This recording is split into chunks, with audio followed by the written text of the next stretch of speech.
Today, whatever you are, whatever you do, wherever you may go, you are a part of atomic warfare. It involves you, personally, in laboratories and in the field, in little-known places and ways. Units of the defense establishment of the United States are learning to work with atomic weapons, learning to strike, learning defense against the effects of atomic weapons. Blast, heat, light, radiation. Military units work continuously with the laboratories of the Atomic Energy Commission and their new weapon ideas.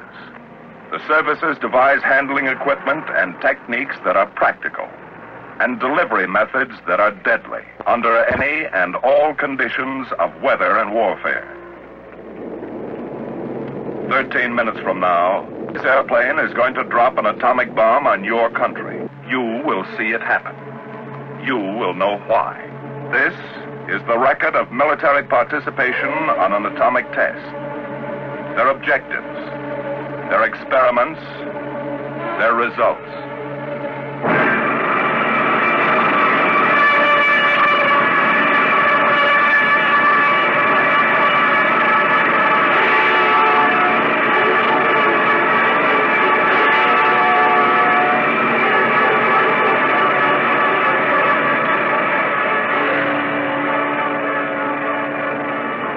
Fall 1950.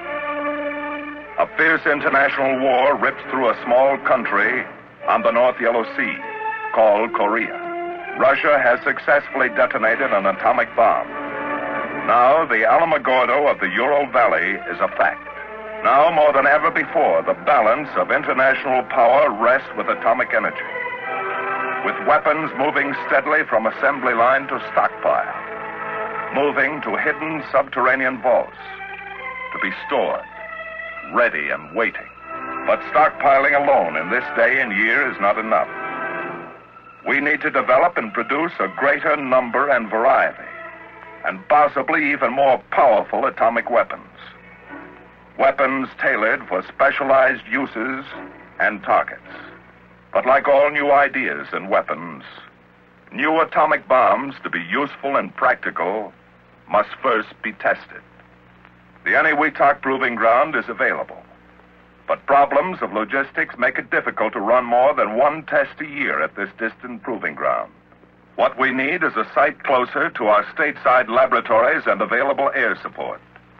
Somewhere in the continental United States, close to home, a stone's throw from lab to testing field. But where? For a long time, as a matter of fact, ever since Trinity, men from Los Alamos had been eyeing the great barren stretches of the Southwest. This region, for the most part, fits the bill.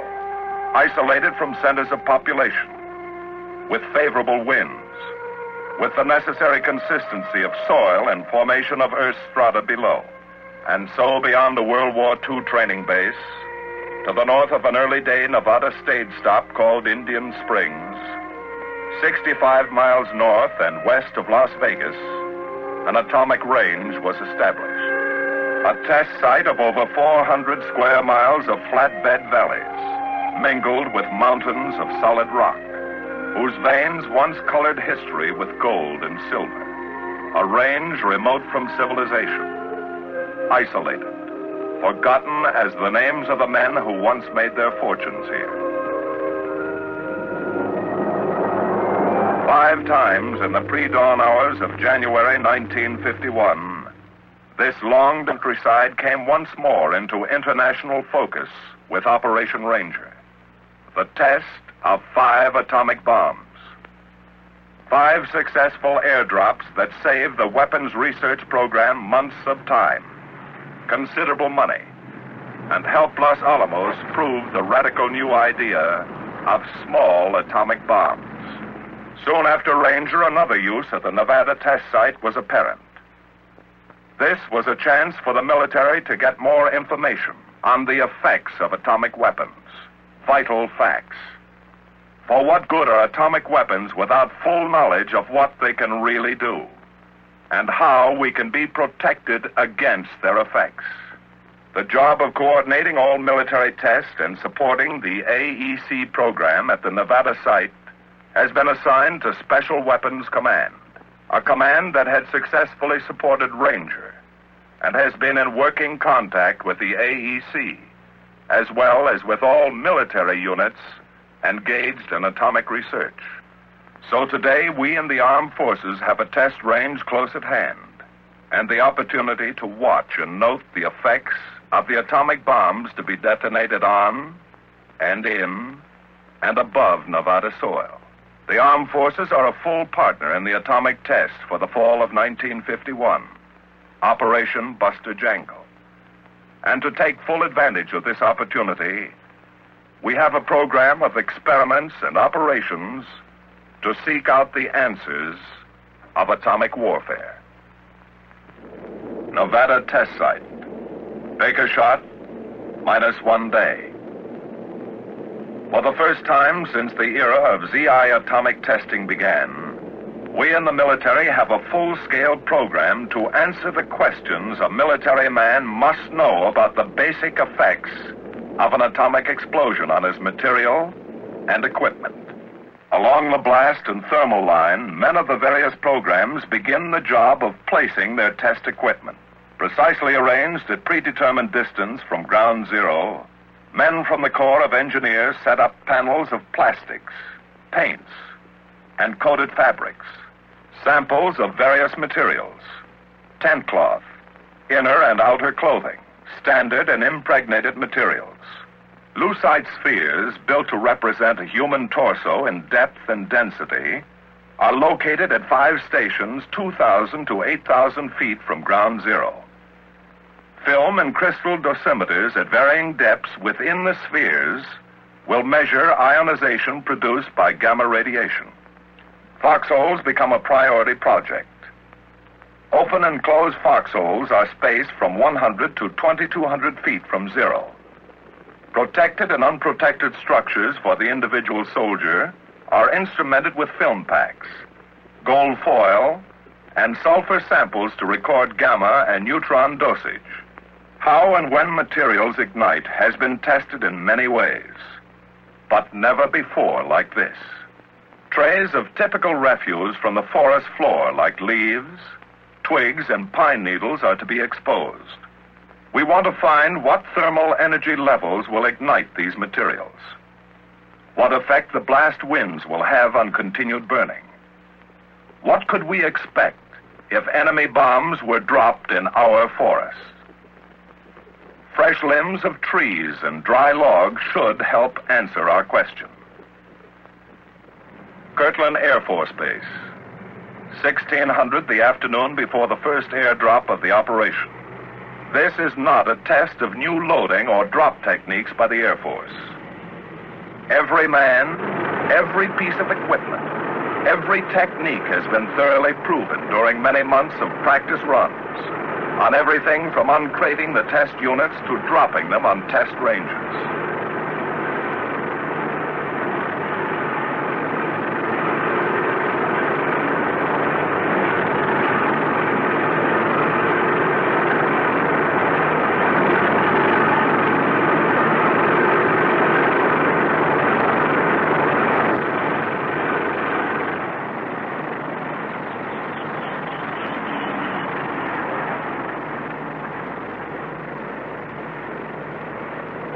The original atomic bomb and most of the test units since that time have been detonated on tall steel towers. The towers are costly and take a lot of time to build. On a test operation like Jangle, the gadgets that produce the nuclear explosions are not, in most cases, stockpile bombs. They are laboratory components, arranged in new ways. They are test devices placed in a common ballistics case to facilitate aerial drops. For the men of the Special Weapons Command, whose everyday job is working with the problems of handling and delivery of atomic bombs, the precision requirements of Jangle weapons are routine.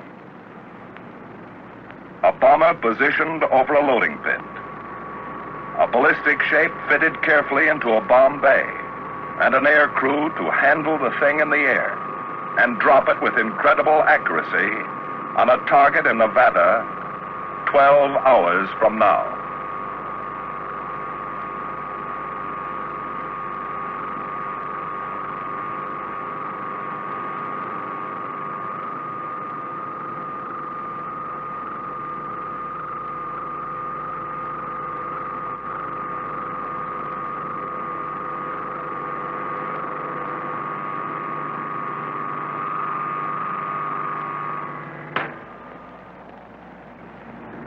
The bomber ready, it moves off to wait its takeoff time, under double guard.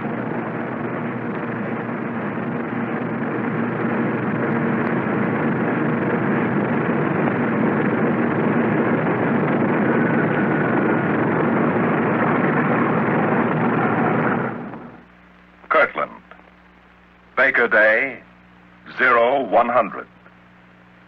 Weather and operations briefing for air crews that will be entering their H-hour orbits in Nevada by sunrise. 3 hours from now. This is a laboratory experiment and not the development testing of a new tactical weapon. H-hour is 0700 Pacific Standard Time. In addition to Rosebud, the drop aircraft, there will be 17 other aircraft in the vicinity at H-hour. Therefore, it is highly important that each aircraft commander adhere strictly to his briefed flight plan and orbit pattern. This is necessary in the interests of flight safety and so that each aircraft will be in a proper position to get his required data at H-hour. Due to the number of aircraft in the test area and the many necessary transmissions which will be occurring, it's necessary that you keep your transmissions to an absolute minimum. Know what you're going to have to say. Plan a clear, concise message, say it, and get off the air. When using operational frequencies, be sure to use code names only. Everyone has been thoroughly briefed in possible radiological hazards connected with this mission. Due to the small size of the bomb and the altitude at which you'll be flying, there is very little danger from nuclear radiation, thermal radiation, or blast effect. Flash blindness may be a temporary hazard, but if you wear your goggles as instructed, there will be no danger. Special aircraft such as the samplers, the trackers, and the terrain surveyors are more likely to pick up nuclear contamination. Crew members have been specially briefed, and a radiological monitor is on board each aircraft. The aircraft commanders must work in careful coordination with the radiological monitor. Are there any questions? Colonel Ritland?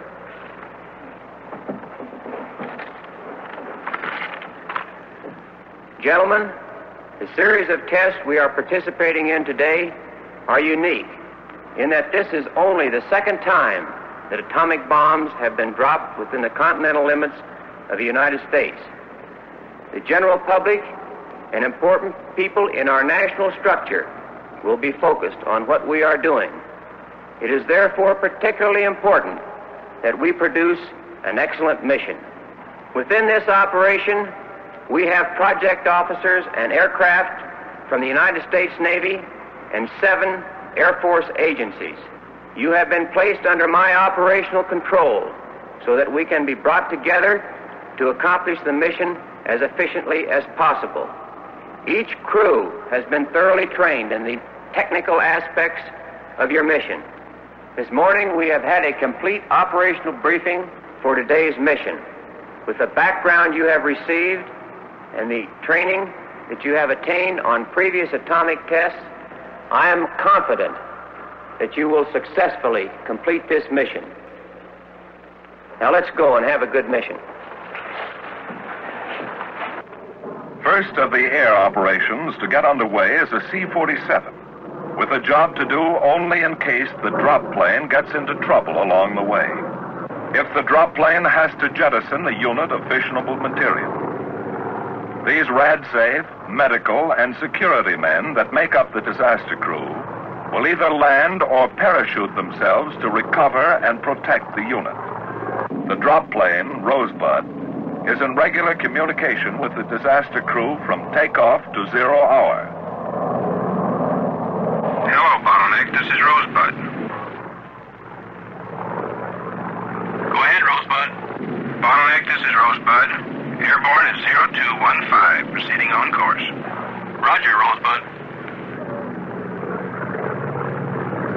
For the newspapers of the world, a headline rides in the cold belly of an Air Force bomber.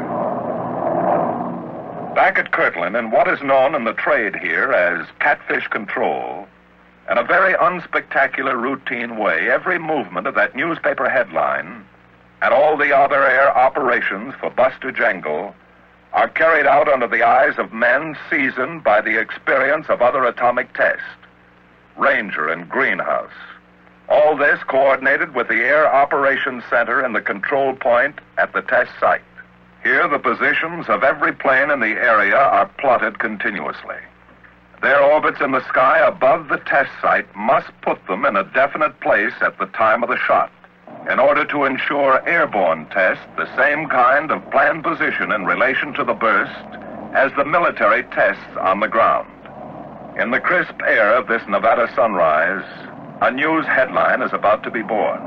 A news headline and more. A great deal more.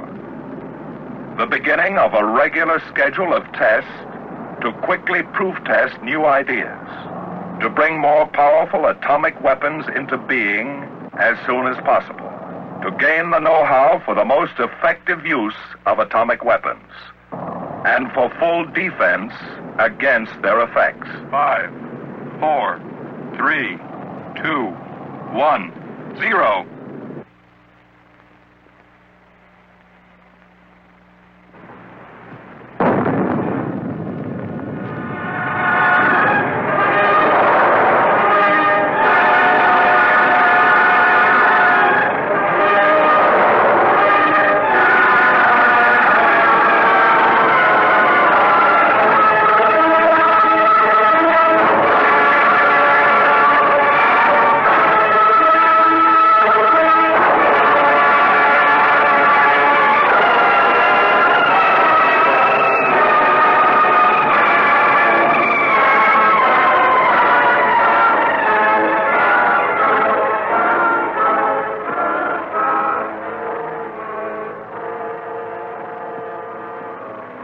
While the rumbling echoes of the Baker blast still race across the Nevada countryside, the first radiological safety monitors leave by helicopter to survey the radiation levels in the target area and around the test setups. As their reports come back that the area is temporarily clear, the military effects people can move into the blast area to recover their samples. The Forestry Service men find the once solid log has become but a shadow, nearly vaporized by the great heat. The trays of forest fuels present an interesting pattern. Some gutted by fire, others virtually untouched. The paints, plastics, and fabrics have visibly recorded their response to blast and heat. Some of the panel racks lie twisted and broken on the ground, while the sections of material show the effects of thermal burning. Charred and blackened bits of equipment will become valuable data after study by our technicians. Woods and metals of various designs form the basis for a series of experiments on the geometry of thermal burning and their effects on backing material. So the Military Effects Test Group remains a vital cog in the machinery of atomic testing. Charlie Day, H minus 12 hours. We in the Military Biomedical Group begin the task of readying our test animals. These are the standard animals we work with daily in our laboratories.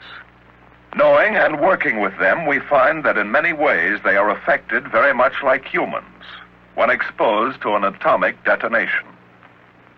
So these are our instruments, perhaps the most delicate of all instrumentation used during atomic tests.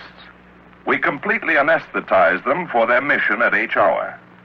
Our objective here is to correlate laboratory and field testing and determine the reliability of knowledge gained in our labs. To extend our information on the effects of thermal and nuclear radiation on skin, lungs, blood, the muscular and nervous systems. We can apply this data to the response of humans under similar conditions. Quite a difference here from a dusty coral road on Peleliu, the hedgerows of France, or a desert trail outside El Alamein.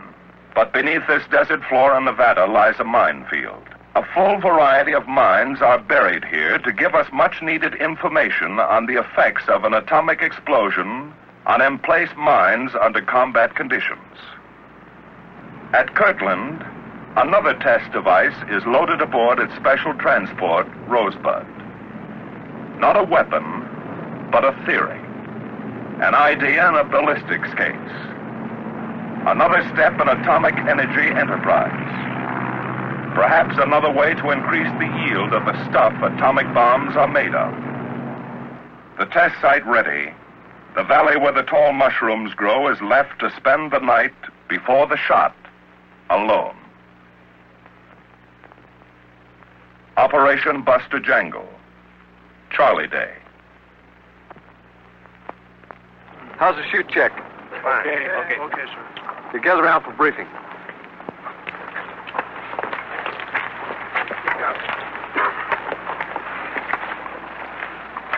Major Mitchell will be our ad monitor again today. Well, men, I would like to remind you that our primary mission this morning is to collect a sample from the cloud for laboratory analysis. The sample that we got on the last mission was very good. Our first penetration is always governed by the cloud dispersion and the velocity of the wind. According to the latest information, it looks like our first pass will be made at HR plus 1.5. Our altitude is 8,000 feet. The communications gem that we used on the last mission worked out very nicely. I would like to continue to use them. Would also like to remind each of you to hand me your film badge at the completion of the mission. That's all, Jim. Mitch, I'd like to add a thought to your briefing. We have a second mission to perform in this aircraft, and it's a very important one, at least as far as the Air Force is concerned. We're going to prove to everyone who has to do it that they can fly in this stuff and remain in this stuff as long as they observe a few safety precautions. When we are in the area around the cloud, the monitor will be the boss of the aircraft. Fellas, up to now, we've had 2 very successful sampling missions in our favor. You've all been briefed on the amount of radiation you can get and still be on the safe side. I'd like to assure you that you will never get enough radiation on the inside of this aircraft to give a thought to the consequences. Are there any questions? Yes, sir. Is the special exit procedure when we get down the same as it was on the last mission? The exit order will remain the same. Let's try not to touch the outside of the aircraft. And let's get over to the Rad Safe Center as soon as we can. Marvin, do you have your logs? Sure, Jim. I'm ready to roll. Okay, let's get aboard.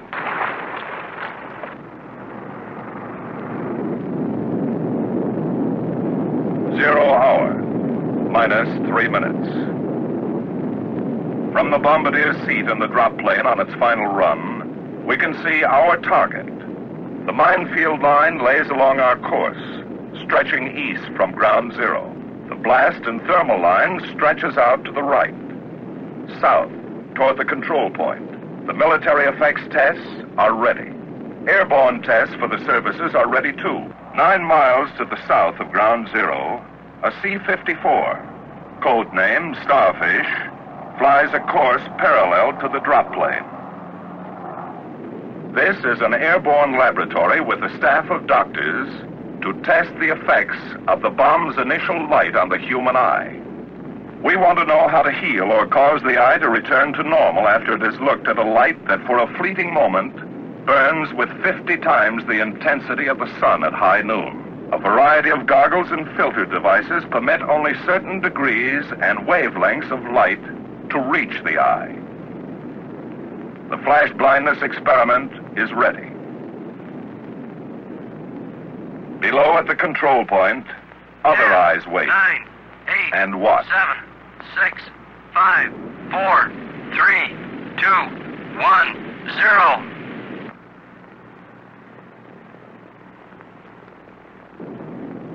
The men and doctors set about their study of flash blindness. Out of this experiment will come considerable specific knowledge about protection and treatment for men of the armed forces and the citizens of their country. All of this even as the Charlie cloud continues to boil. As the cloud begins to drift and roam beyond the test site, high priority is given to the earliest possible recovery of some experiments and data, like the animals of the military biomedical experiments. When the OK from RadSafe is received, we move in rapidly to collect our animals. Time now becomes a most important commodity, for these are living, breathing beings. Although still completely out from the effects of anesthesia, they can only go so long without food and water. So they are quickly removed from their blast line stations and carefully carried to the waiting trucks. In another area not too far away, our test rats are removed from their electrically heated tubes. November nights in the Nevada desert are not exactly warm. This is but another project in our continuing research on the effects of thermal and nuclear radiation and its ultimate application to the effects and responses on humans subjected to atomic explosions. Hi, Russ. Hi, Paul. How's the area for Shotgun 8 to come in? The atomic cloud has moved over far enough, leaving the aerial space uncontaminated. The RadSafe monitors have checked the landing strip and found it radiologically safe. Good. Shotgun.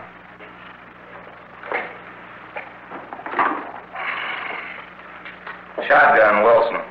The strip is clear for Shotgun 8 to come in. Roger. Area is clear. We'll dispatch Shotgun 8 immediately. Roger. Okay, Rivers, the area is clear. Go ahead and get your aircraft into the air. Report into Shotgun when you're passing the course. Roger. At the minefield, project personnel are returning with their monitor to recover and replace their mines. We hope that many questions will be answered for us about the bomb's effect on known types of U.S. and foreign mines, and countermeasures that can be perfected to ensure operational mines under all conditions. Offensively or defensively, the information gained here will play a vital role in future tactical situations. Shortly after recovery, the dogs, with their protective jackets removed, are snug in metal cages. They're on their way to meet Shotgun 8 for the trip by air back to their home laboratories.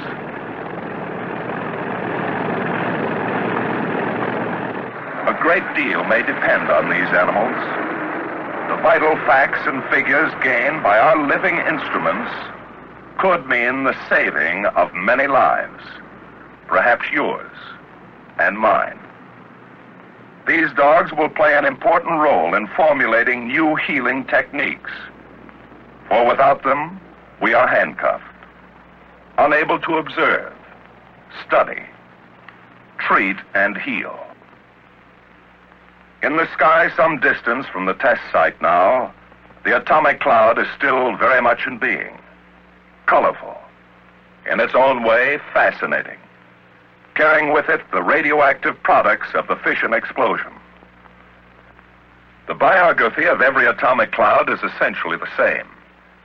The intense heat and violence of the fireball as it sears the sky causes the spectacular and colorful rust-like condition in the air around it. As the fireball cools, an enormous vacuum and afterwind is created, causing the desert floor to rise up into the cloud itself, to form the characteristic mushroom stem. The cooling also sets up a rapid condensation in the air around the fireball that sometimes produces layers of ice crystals. literally an ice cap.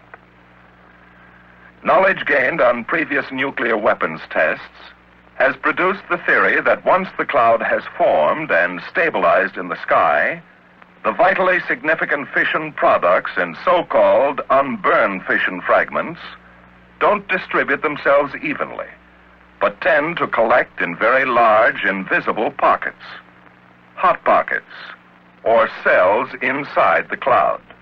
The particles that are suspended in these nebulous cells indicate many things that happen inside the bomb, as well as the efficiency of the fission reaction. So attempting to locate the cells and collect samples from them is a mission of the highest priority. Airborne by the winds, the cloud soon shears and spreads thin over an increasingly wide area. The radioactive cells become less concentrated, each one sometimes stretching over many square miles. They can't be seen, but will readily tip their radioactive hand to airborne detectors. Drone B-17s collected samples of the atomic clouds on Crossroads in 1946 and Sandstone in 1948. But on Sandstone, a manned aircraft accidentally encountered a good sample while tracking one of the atomic clouds. For Operation Ranger, all of the cloud samples were collected by manned aircraft. On Greenhouse, the test at Eniwetok in the spring of 1951, samples collected by manned aircraft equaled those gathered by drone planes. So manned samplers now have their permanent place in nuclear weapons testing, very probably replacing the pioneering drones entirely. At this moment, the samplers are orbiting at several altitudes a short distance downwind, awaiting the order for their first penetration of the cloud. Mounted on their wings and fuselage are filter boxes, holding chemically pure papers to capture sampled particles of the cells, if they can be located. The men inside are standing by, making final preparations for their first pass through the Charlie Cloud. Their operations are based on considerations of each cloud individually. Their penetrations are ordered from the CP. Charlie Cloud, H plus 1 hour and 30 minutes. Take a look, Hal. It's okay to me. Okay, let's see. Say, that's Cream Puff 3, isn't it, Paul? Yes, that's Cream Puff 3. How's it look? Well, looks pretty good. Why don't you have him try a first penetration? That's okay, Hal. Let's try Plan 3, though. Plan 3, is that okay, Hal? Right. Hello, Cream Puff 3. This is Keyhole. You're cleared to start first penetration. Follow Plan 3. Visually, Cream Puff 3 seeks out and heads for the most dense portion of the cloud.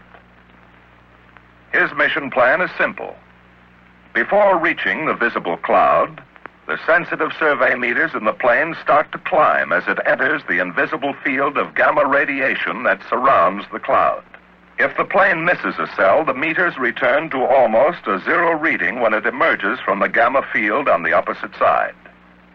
If so much as the edge of a cell is touched, the plane is instantly contaminated, and the meters will continue to read comparatively high. The plane will continue to make passes until it has made a sufficient number to collect the required samples. Penetrations are delayed and spaced to keep personnel contamination to a minimum while collecting the vital samples. With a selection of radiation detection instruments inside, the monitor tries to locate and penetrate a cell of hot stuff in the cloud. For anyone who may ever have to work in the hot stuff, the most practical precautions are being tested and proven here on Buster Jangle.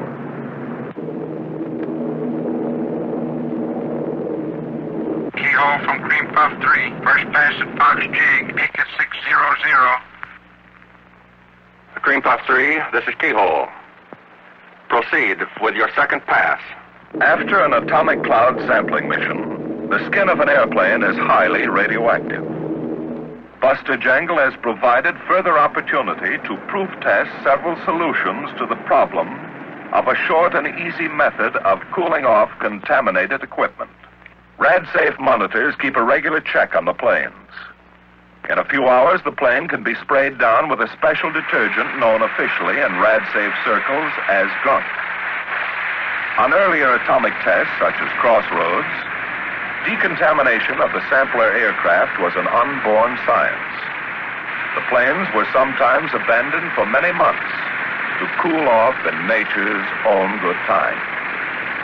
The experience gained and the quality of samples collected by these planes in the course of Buster Jangle proved that jet aircraft can get the required samples with less personnel exposure. An aircraft that has become heavily contaminated from working inside an atomic cloud can be cooled off, made radiologically safe, and ready to fly another mission in 24 hours.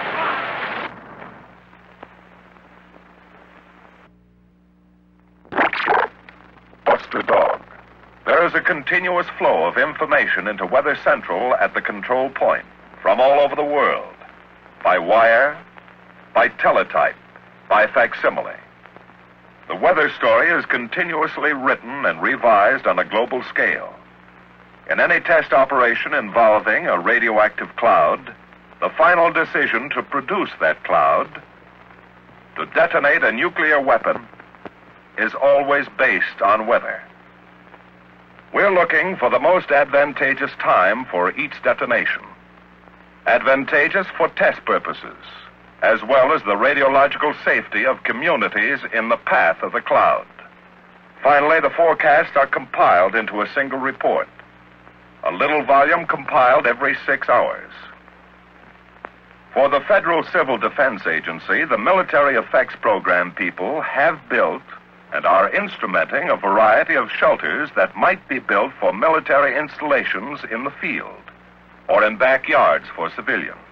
Some of the shelters are constructed of concrete blocks, some of wood, some of corrugated sheet metal. All of them have the additional protection of several feet of dirt piled on top. Through the night before 0 hour, as often as necessary, the test director and his staff will meet with the weather officer for briefing. The winds at the surface are 330 degrees at 5 knots. At 10,000 feet, they're 330 degrees at 14 knots. And at 25,000 feet, they're 340 degrees at 35 knots.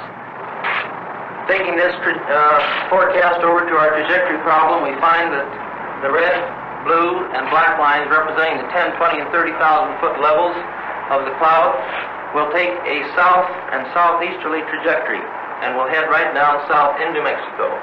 Taking this trajectory and transferring it to a map of a larger scale, I have here presented the 10,000, the 20,000, and the 30,000 foot levels. Each of these pegs indicate a 2-hourly movement of the cloud at these various levels. I believe, Dr. Graves, that's all that I have at this time. Well, thank you very much. What do you say, Rush? Should we go ahead? Favorable, Al. What do you think, Duncan? Already out. Jack? Okay by me. And your planes operate with these winds, Ed? Yes, sir. With this forecast, conditions look very favorable for us to establish our flight patterns. What do you say, Tom? We're all set, Al. The mobile teams have already started to shift their positions. Well, Carol, I think we should go ahead. Okay, Al, we have a shot. Dog Day. H minus 2 hours and 30 minutes. Rosebud approaches the test site. Hello, Keyhole. This is Rosebud. Over shotgun at 0430. Keyhole to Rosebud. Switch to channel 30. Keyhole, this is Rosebud. Going to channel 30. Now, on the very high-frequency radio channel, a test site in readiness focuses its operations on the reports that come down from the dropped plane. The same plane and crew that dropped the 5 bombs of Operation Ranger, the first ZI test. Keyhole, this is Rosebud. Request information of the day. Over the control point, the bombardier starts collecting the latest dope on winds, temperatures, pressures, and humidity at various altitudes. Information that will help him make the most accurate drop possible. There's a lot of work to be done before bombs away. Hello, Keyhole. This is Rosebud, in target area. The bomb is not yet armed. Final preparation of the test unit is delayed until the drop plane is safely beyond any inhabited area. While the weapon is put in readiness, Rosebud will hold an orbit pattern over the now deserted target area. The unit of fissionable material is monitored at regular intervals before being fitted into the weapon. Pilot to weaponeer. We are depressurized. You may begin your IFI. To permit in-flight access to the bomb bay, Rosebud flies at an altitude of 10,000 feet for its IFI circle, the holding pattern for in-flight preparation of the weapon. Up forward, the bombardier readies the bomb site well ahead of time. As the weaponeers, the ever-present midwives for nuclear weapons, start the job of putting the test device in a state of readiness for the drop. In the skies around the test site, all the other planes are present and accounted for well in advance of H hour, orbiting their time in assigned patterns. 3 B-50s are on hand to develop airborne techniques for determining bomb damage, IBDA. Indirect Bomb Damage Assessment, it's called. What they gain on these tests may eliminate the need for post-strike reconnaissance, risk fewer men, and fewer planes on an atomic mission. Inside the IBDA planes, they're working out the problem with equipment in standard use throughout the Air Force today. Though a radar beam will not penetrate an atomic burst, it may be possible to tune the radar screen in a way that will permit the clocks and camera in the setup to record ground zero, the exact time of the fission explosion, and the height of the burst. Aerial photographs will help determine the specific kiloton yield of a bomb. If ground zero, height of burst, and yield can be recorded by this combination of equipment. A couple of miles below, in Rosebud, the weaponeers are winding up the tedious and exacting job of putting the test unit in readiness for the drop. Nearby, men in the disaster aircraft, always within an easy call of the drop plane, can relax a little, settle down and wait for the show. From now until the weapon is dropped, its arming and firing circuits and unit of fissionable material are monitored continuously.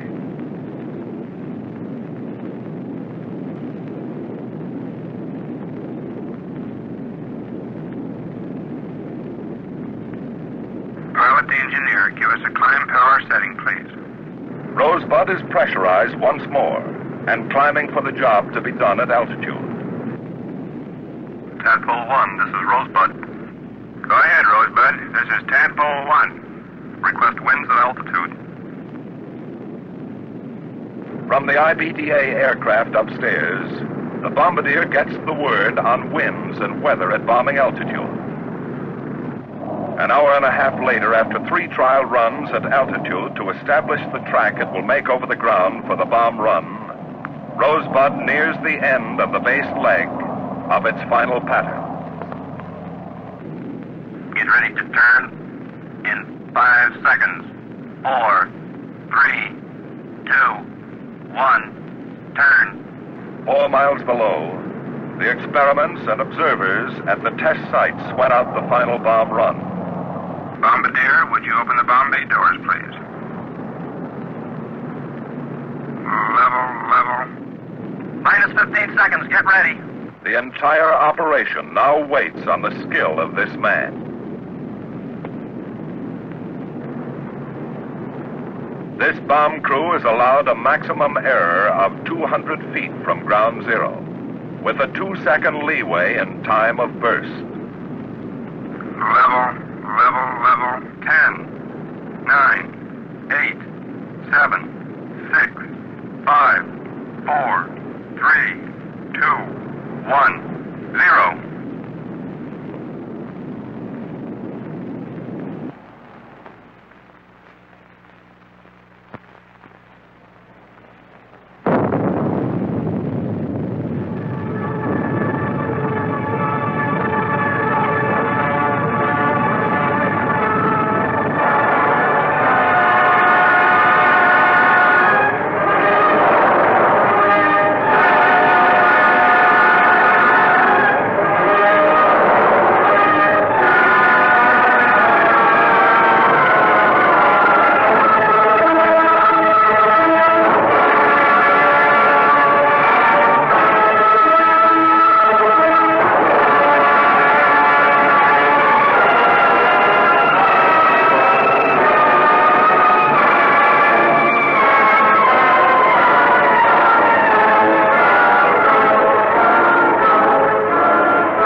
When the dust has settled back to the desolate target area once more, re-entry parties find the backyard bomb shelters have had their protective mounds of earth cleared off as the blast wave swept the desert floor. Shock, pressure, and radiation levels inside the structures prove that current designs for simple military and civilian shelters will provide servicemen in the field and their families at home with reasonable protection against the blast, heat, and radiation effects of an atomic detonation. The next blast, Easy Shot, will probably be the most powerful of all the Buster detonations. Taking full advantage of it to gain more of the hard-to-come-by knowledge of the effects of nuclear weapons on military targets, the Air Force is moving a B-17 and an F-47 into the vicinity of Ground Zero for Easy Shot to learn more about the effects of atomic weapons on planes parked on an enemy airdrome and how to disperse our own planes for minimum loss or damage from sudden attack with atomic bombs. Kirtland Field, Easy Day -1. This is the prelude of an entirely new and especially significant volume of military science.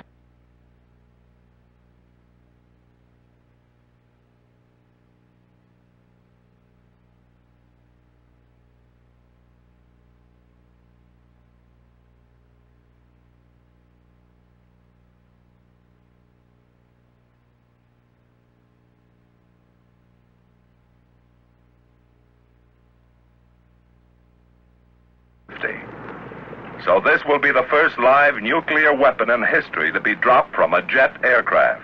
The secrets of the bomb have been and continue to be our most guarded secrets. In all our atomic energy enterprise, there is no priority higher than preserving the security of those secrets.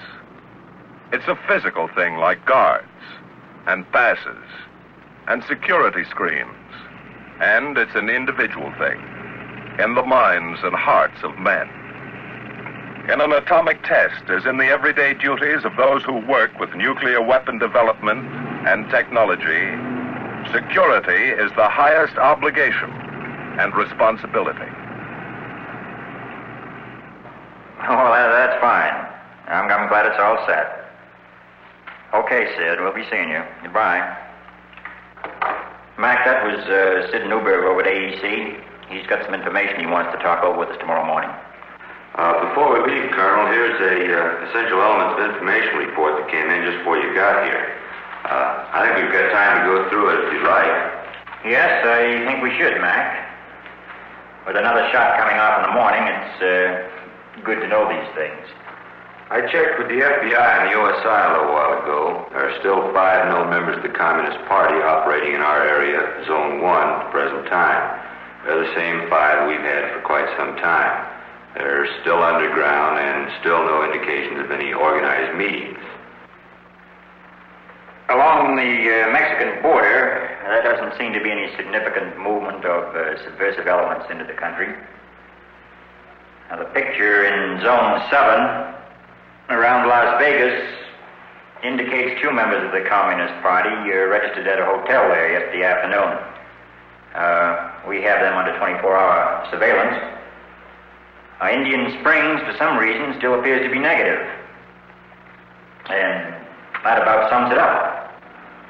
The internal situation here at Kirtland seems to be good, too. Oh, that's fine, Mac.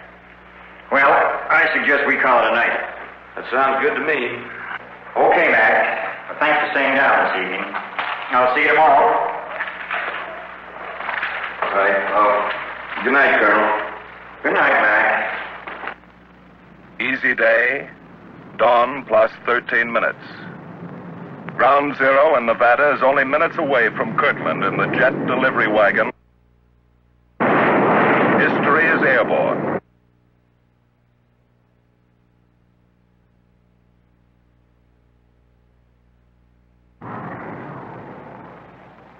As the B-45 heads out of the Albuquerque Sunrise, the air crews at Indian Springs get their pre-takeoff briefing, a final time hack, then make their now routine way to orbit patterns in the sky.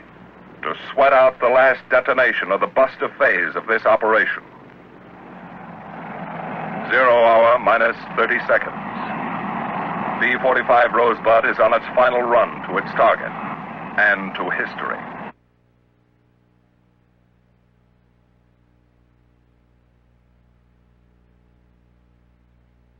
The easy target waits alone and unobstructed for its place in the chronology of nuclear weapons development. The military effects tests are ready once more for their individual H hour.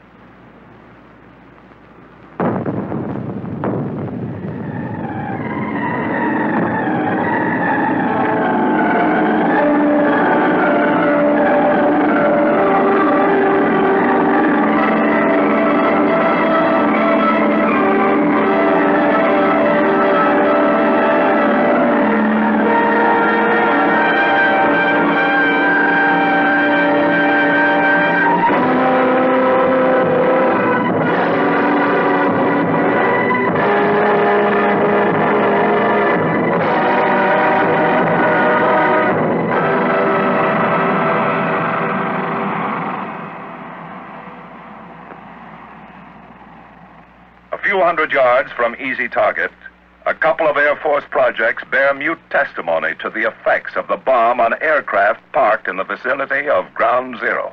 From study of these wrinkled skins, broken ribs, and backs, may come more positive knowledge, not only about dispersing planes on the ground, but about operating aircraft in the vicinity of an atomic blast. One by one, the military effects test setup open for re-entry. Takes to collect preliminary information. As early as possible, the Army engineers are going to put some of the samples from their water supply experiment through a system of filters and pumps to try and develop a practical system for making contaminated water usable once again for cooking and drinking.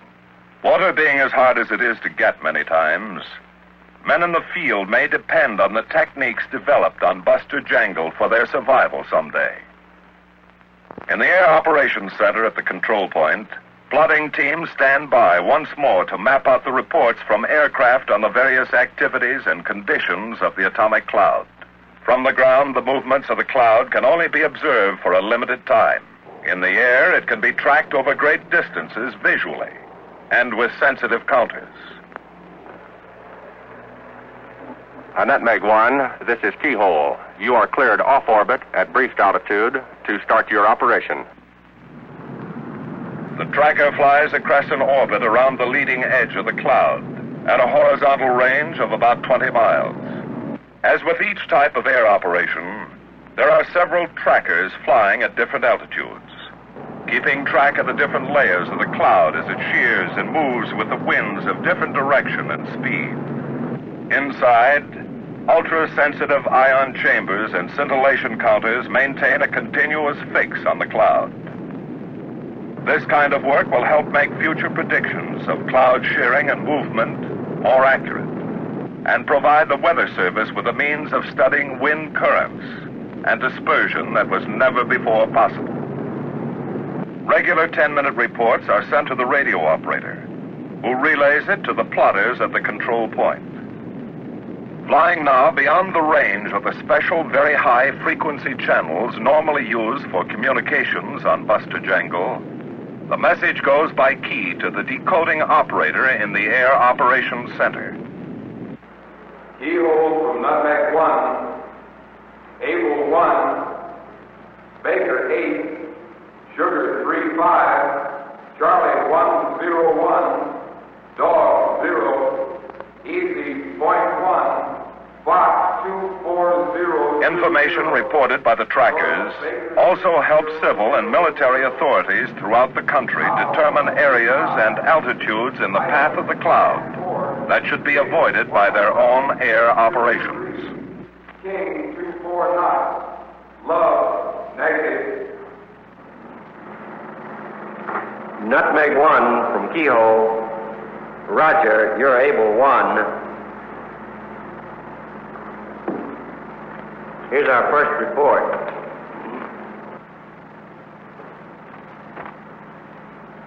Hours later, when the trackers are released and the position and radiation levels of the atomic cloud are plotted out to 600 miles, all air operations are completed for the buster phase of the test. The night following Easy Shot is only an interlude. Tomorrow, the people at the Nevada test site move in force to prepare for the Jangle phase of the operation. Never before have the armed forces had a site of their own and nuclear weapons to detonate as they wish. Never before has an atomic bomb been detonated on the surface of the ground or deep in the earth itself. One of the big questions that may be answered by the Jangle phase of the operation is the value of including contact or penetration weapons in our atomic stockpile.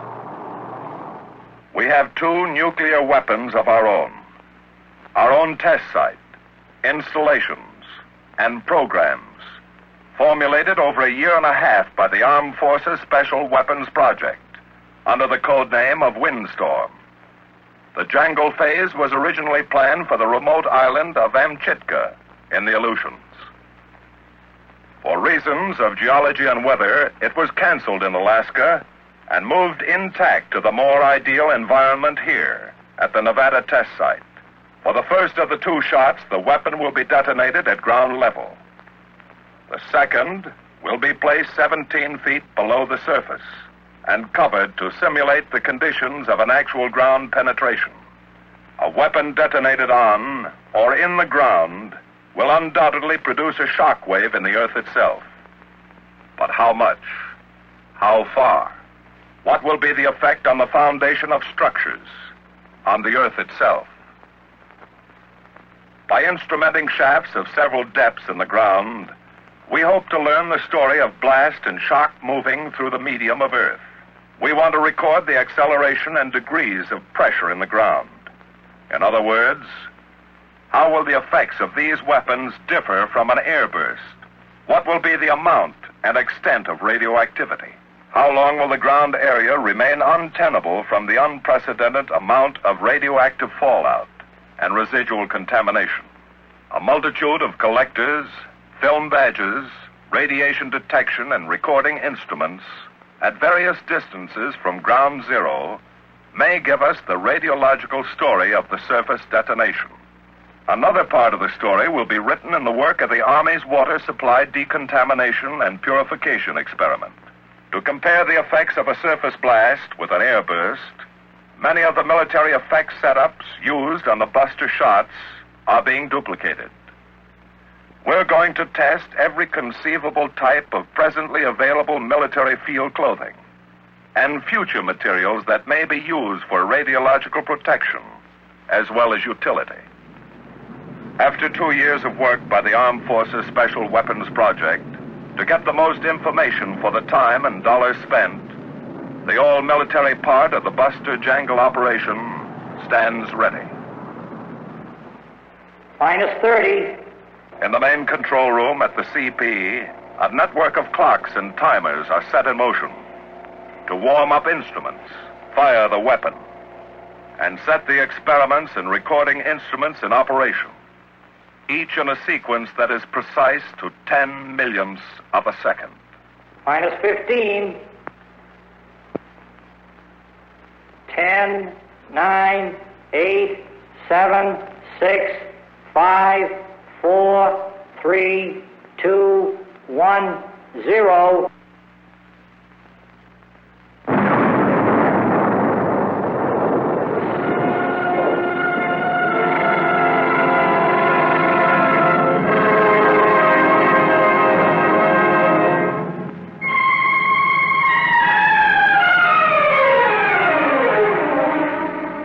Rocket smoke trails form a grid in the sky to help us measure free air pressure. Radiation levels here are high, much higher than if this had been an airburst with winds to carry a great deal of the hot stuff away that had been left over or produced by the explosion. But as always, some information of extreme value to us can be had inside that dust cloud and in the crater itself, if we can get at it in a short time. Orbiting a few miles downwind, The men in a Navy P-2V are making an airborne evaluation of the radiological situation. They're working with all manner of devices to help develop easy and quick techniques and equipment that an airline transport or military plane can use to detect and stay clear of an atomic cloud. Like so many of the military tests, this is a continuation of experiments started on Greenhouse. Before the tons of Earth, suspended now in the sky, settle back to the desert floor, they're going to make some low-level passes directly over the bomb crater and drop instruments by parachutes. Hello, Pelican 1. This is Keyhole. You're cleared off orbit to begin instrument drop. Over. Roger, Keyhole. This is Pelican 1 entering area.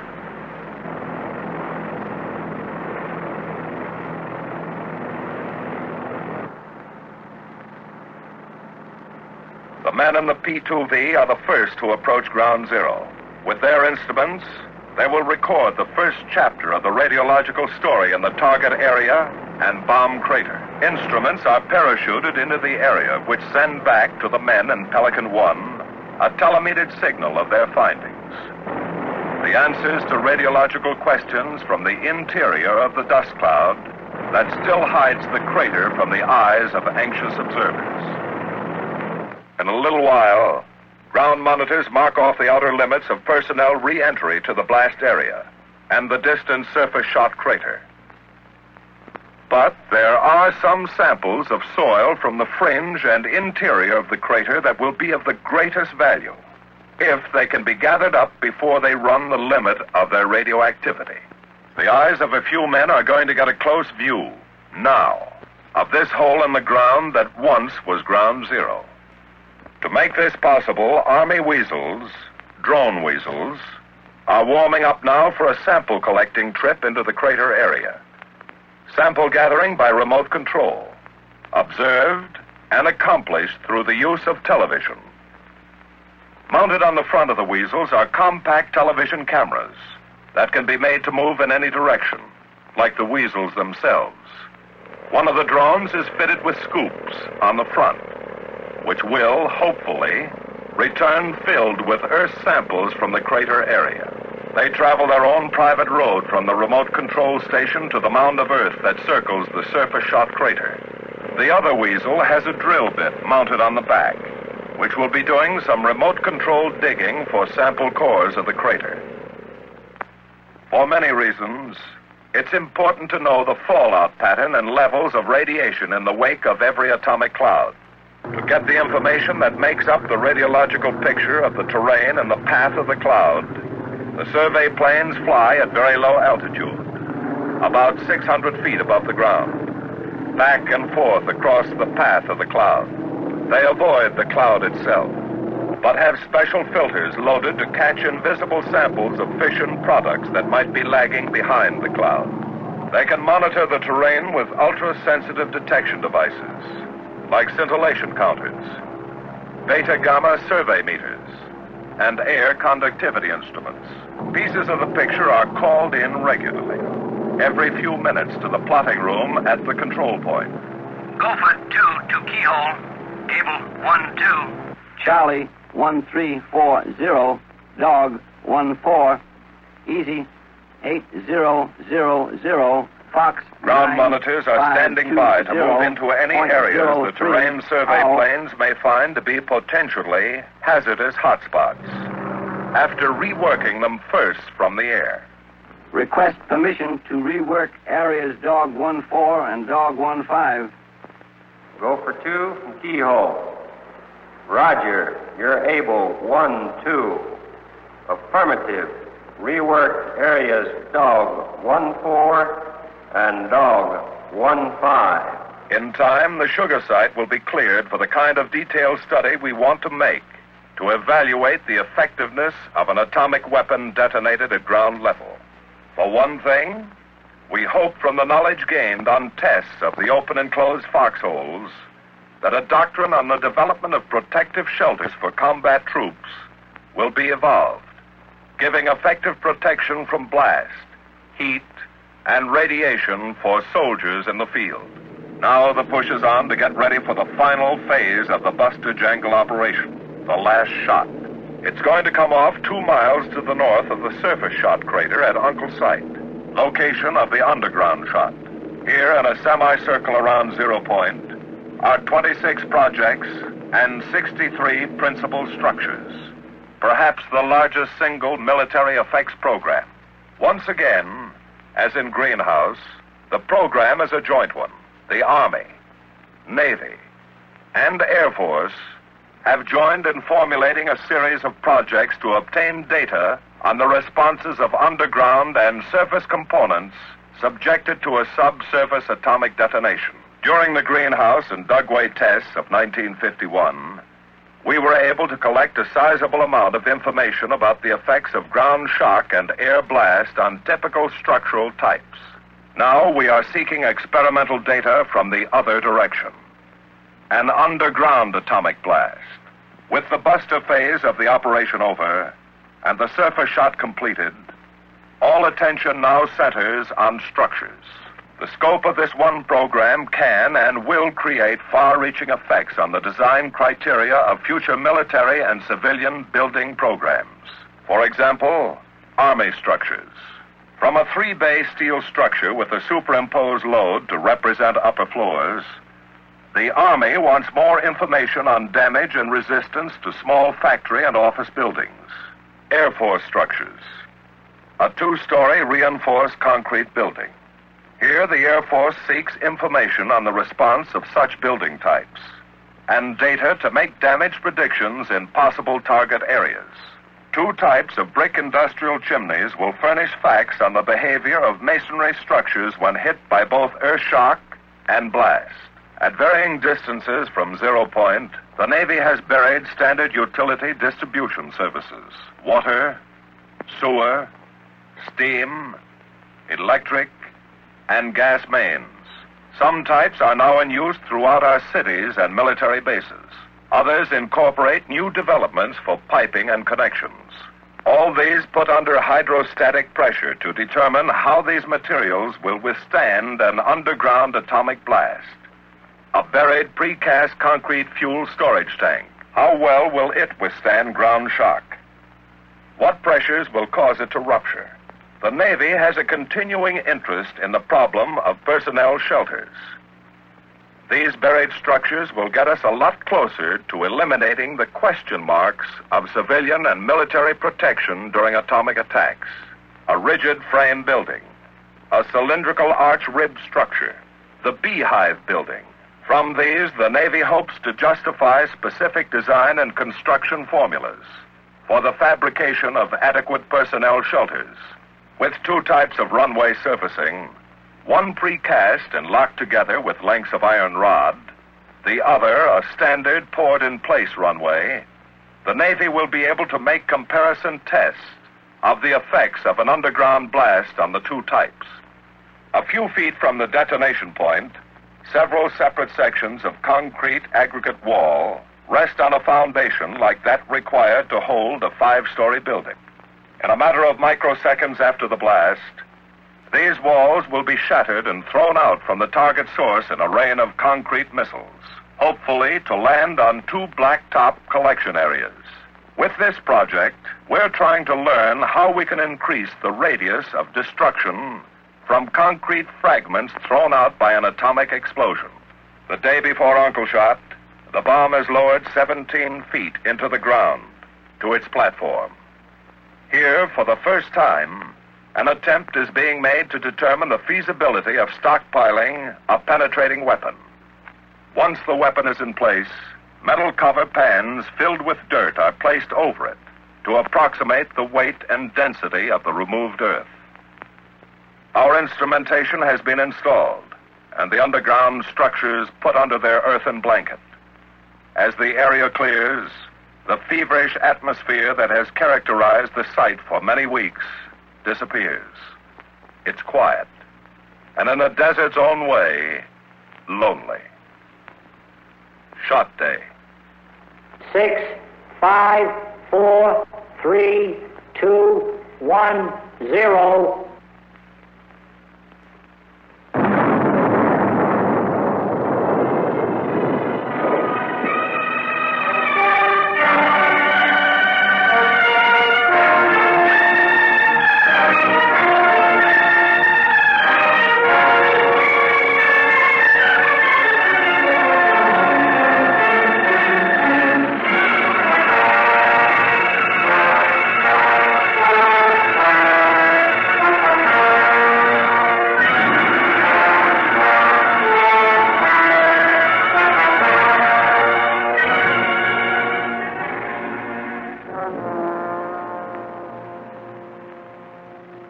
Once the flash and dust of the underground shot becomes a thing of the past, and it drifts far away from the ground zero crater, preliminary ventures are made into the area by monitors of the RadSafe group.